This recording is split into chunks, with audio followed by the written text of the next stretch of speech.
Subscribe करें science with VS channel को और बेल आइकन को दबाएं ताकि आपको मिलते रहें साइंस और मैथ्स के सुपर वीडियोस। चलिए देखते हैं हमारा क्वेश्चन नंबर 23 क्या कहता है। If the ratio of the sum of the first n terms of two APs is n 7n plus 1 is to 4n plus 27 then find the ratio of their 9 terms।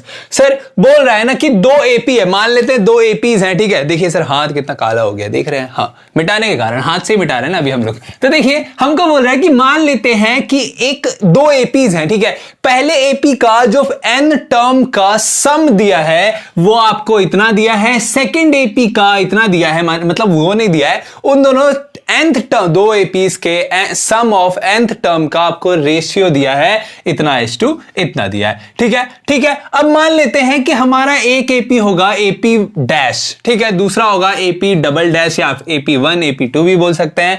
तो उसमें जो a term first terms होंगे वो कौन से होंगे, A1 होगा और दूसरे में A2 होगा। सिमिलरली कॉमन डिफरेंस क्या हो जाएगा, कॉमन डिफरेंस भी वैसे ही D1 और D2 हो जाएगा। Common differences will be D1 और D2, दोनों लिखना है हम लोगों को, ठीक है, एक ही लिख लिया है। चलिए अब sum of first n terms for AP1 is equal to S1 हो जाएगा और सेकंड के लिए S2 हो जाएगा, ठीक है। हाँ वो भी आपको लिखना है, मैंने एक ही बार लिखा है, पता नहीं क्यों मैं भूल गया था शायद। अब देखिए A1 मतलब हाँ AP1 का S1 का फॉर्मूला हम क्या लगाएंगे, n/2 into 2A1 plus n-1 into D1 जो हम लोगों ने माना है, ठीक है। वैसे ही S2 का भी वही हो जाएगा n/2 2A2 into n-1 into D2 हो जाएगा हमारा, ठीक है। S1 S2 हम लोगों का निकल के आ गया। अब S1 S2 का रेशियो भी तो आपको दिया है 7n plus 1 अपन 4n plus 27 आपको दिया है, ठीक है।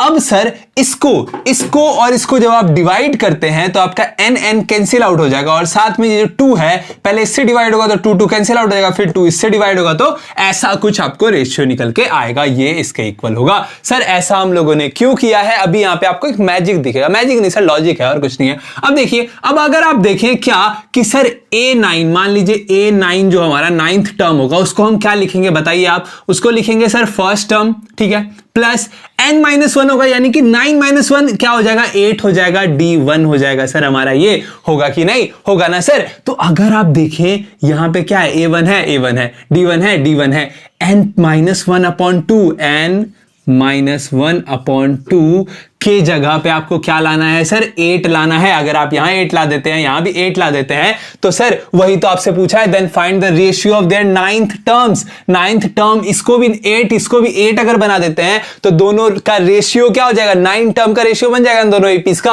अब 9 टर्म का रेशियो हो गया, ये आ गया सामने में, दोनों को इक्वेट करके आप आंसर निकाल सकते हैं, बिल्कुल निकाल सकते हैं। यस सर समझ में आ गया। तो हमको क्या करना है, n-1/2 को 8 बना देना है, क्या बना देना है, 8, ताकि हमारा 9 टर्म का रेशियो निकल के आ जाए। इसको हम लोग 8 से इक्वेट कर देंगे, इक्वेट करेंगे तो 2 यहां डिवाइड में, यहां के मल्टीप्लाई में, 16 यहां माइनस में, 1 यहां पे प्लस में, तो 16 + 1 17, यानी कि n इज इक्वल टू 17 अगर आप रखते हैं तो आपका जो ये वैल्यू है निकल के आ जाएगा। सिमिलरली अगर हम लोग इसमें यहां पे putting n is equal to 17 कर दिया हम लोगों ने। अब अगर आप यहां 17 रख के देखते हैं, 17 - 1 16, 16/2 8 ही तो होगा ना सर, होगा कि नहीं। तो आपको बस वो वैल्यू पकड़ना है ना, वो वैल्यू निकालना है जो हमको यहां चाहिए, ठीक है। तो 8 से इक्वेट किया हम लोगों के पास 17 आया, 17 पुट किए तो हमारे पास रेशियो देखिए A1 + 8 D1/A2 + 8 D2, ये क्या है, ये दोनों के A9 है ना, AP1 का A9